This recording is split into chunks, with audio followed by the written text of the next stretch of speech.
Hello students, in my previous video I taught you separating solids from solid.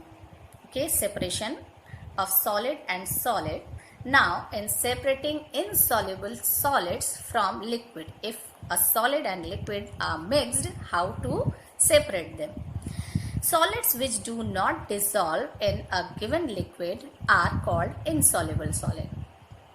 Some method used to separate an insoluble solid from a liquid are discussed below. Insoluble solid means, suppose sand. If sand we want to dissolve in water, can we dissolve? No. So sand is a insoluble solid. Okay. So first method is sedimentation. If the insoluble solid is heavier than the liquid in a mixture, we use the method of sedimentation to separate them.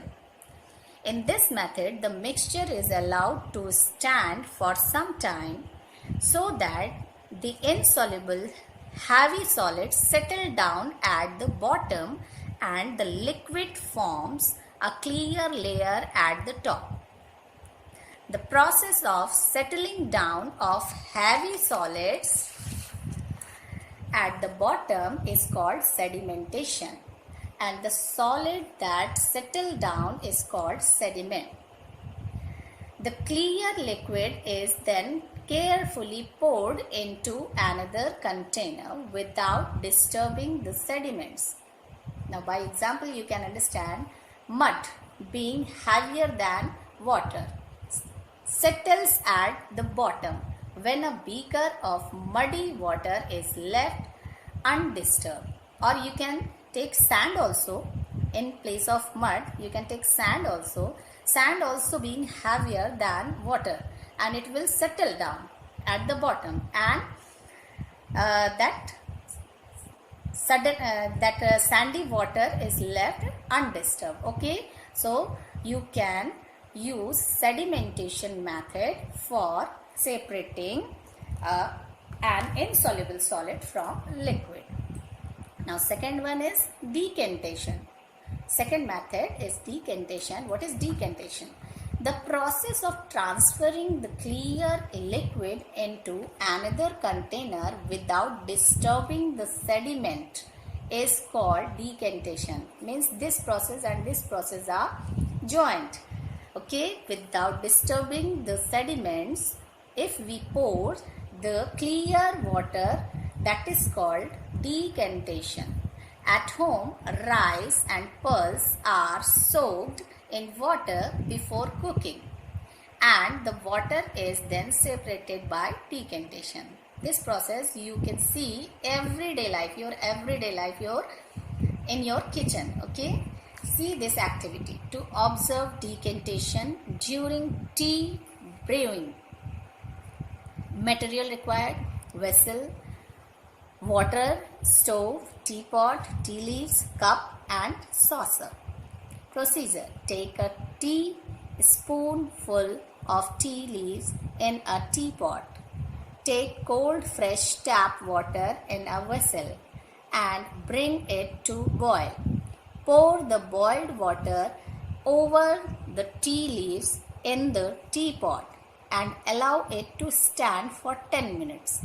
After 10 minutes, decant the tea into the cup in which it is to be served.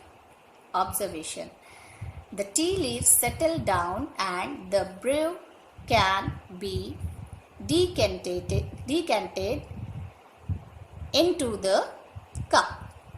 Conclusion: the process of sedimentation and decantation can be used to separate tea leaves from the brew. Are you understanding what is sedimentation and decantation? This you can see in your daily life. Okay. Now the second method is loading. What is loading? At times, a mixture contains extremely small insoluble particles that take a long time to settle.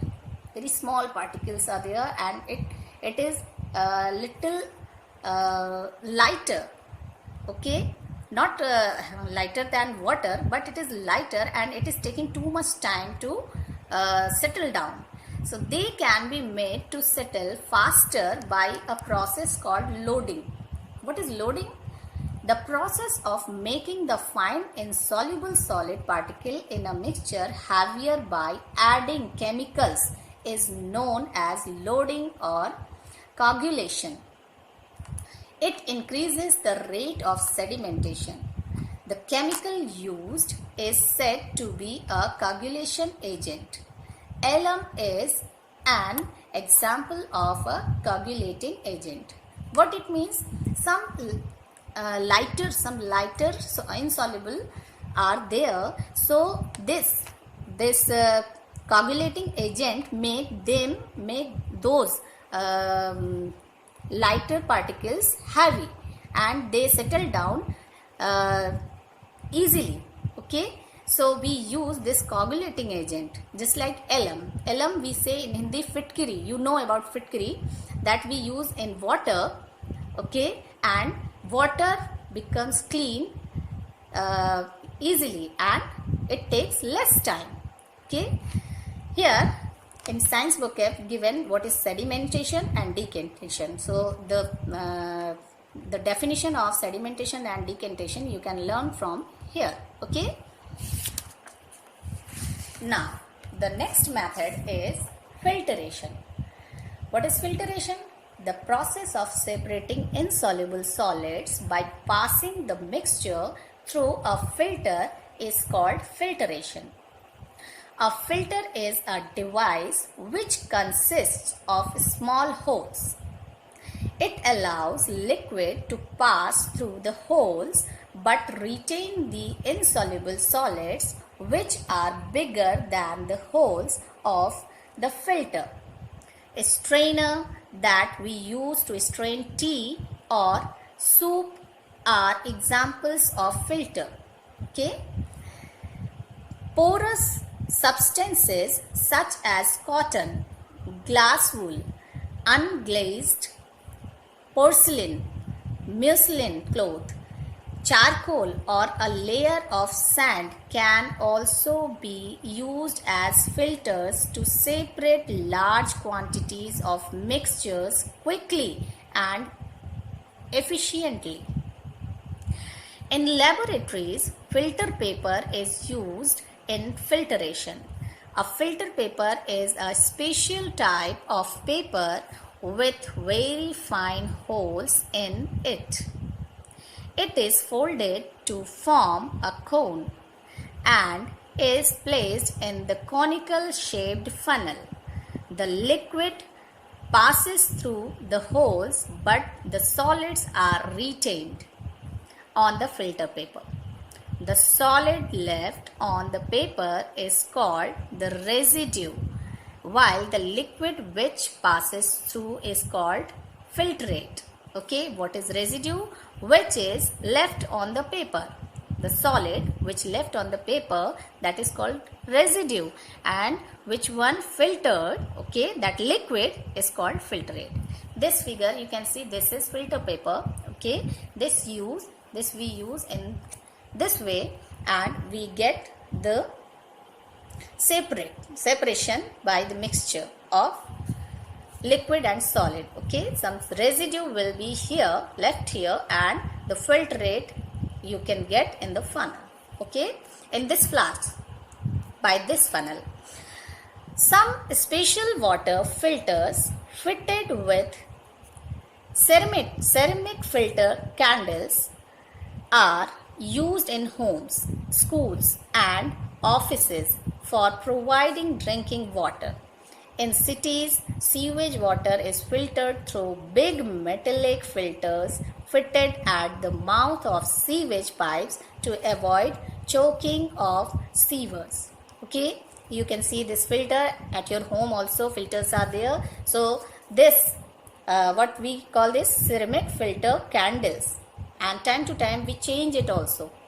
Okay, what is given in science books? See, in electrically operated water filters used in homes, a chemical substance is used to soften hard water. This water is then subjected to ultraviolet rays in another cylinder. These rays kill the harmful germs in the filtered water. Thus, the water becomes safe for drinking. Just like RO at your home, you can see RO is there. Okay, what is residue and what is filtrate? These definitions are given in science vocab, so you can learn from here the definitions of residue and filtrate. Now, two activities are given that I am going to explain. Activity aim to separate a mixture of sand and water through filtration. Material required: sand, water, 2 beakers, a filter paper and a funnel. Procedure: mix sand and water in a beaker, fold the filter paper in the shape of a cone and place it in the funnel. Filter the mixture of sand and water as shown in figure. Okay, you can see this is a funnel and the filter paper is placed on this funnel, and then that sandy water is that poured in this beaker. You can see what is the observation. You will observe that the clear water is collected in the beaker, which is called the filtrate, and the particles of sand are left behind on the filter paper as the residue. Okay, so conclusion: the sand particles being insoluble and bigger than the holes of the filter paper gets collected on the filter paper, and the water passes through it. Water passes through it, and the residue, which is sand, will be left over here. What is second one? Second activity: to purify water by sedimentation, decantation and filtration. All three methods are used in this activity. See, muddy water, we need the materials: muddy water, 3 beakers, a filter paper and funnel. Procedure: take half glass of muddy water in a beaker, let it stand for half an hour. Observation: you will observe that the mud particles settle down at the bottom of the beaker. This process is called sedimentation. Okay, sedimentation is used here. Now, second one: without disturbing the mud particle, carefully pour the clear water into another beaker. This process is called decantation. Slowly you pour this one in another beaker, and that mud should not disturb. Okay, it is settled down, so don't disturb it, and slowly you pour it in another beaker. This called what? This process is called decantation. So sedimentation used, decantation used. Now in this water, using some particles are left over in this, very small particles. So now using the filter paper and the funnel, filter the water obtained after decantation. Okay, use the funnel and that filter paper. Then you will observe that the solid particles, if any in the water, remain on the filter paper and the pure water passes through it.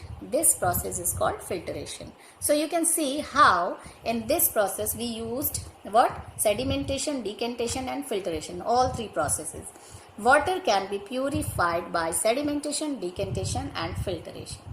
Understood, students? So these three processes are that separation of insoluble solids from liquids. Three processes. First process is sedimentation, second one is decantation, third is loading also, and fourth one is filtration. 4 processes are there. Okay, now in next video I will explain separating soluble solid from liquid. Okay, so in this video till here only. Thank you, students.